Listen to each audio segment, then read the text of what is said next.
Hi friends, summer special and Ramzan special basundi చాలా టేస్టీగా ఉంటుంది. ఇది 1 బౌల్ తీసుకొని హాఫ్ లీటర్ పాలు తీసుకున్నాను.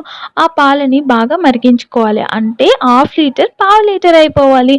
పావు లీటర్ అయిన తర్వాత ఆ పావు లీటర్ పాలల్లో 1 కప్ ఆఫ్ షుగర్ వేసుకోవాలి. 1 కప్ అంటే 50 గ్రామ్స్ పడుతుంది. ఆ షుగర్ కరిగేంత వరకు కలుపుకుంటూ తర్వాత ఇలాచీ పౌడర్ కూడా వేసుకోవాలి. చూసారా, ఈవెన్గా కలర్ మారుతూ వచ్చింది. అలా దగ్గరికి అవుతున్నప్పుడు ఇక డ్రై ఫ్రూట్స్ అన్నీ జీడిపప్పు, పిస్తా, కిస్మిస్, బాదం ఇలా యాడ్ చేసుకున్న తర్వాత నేను ఒక బిస్కెట్ పౌడర్ యాడ్ చేసుకున్నాను. ఇది ఆప్షనల్.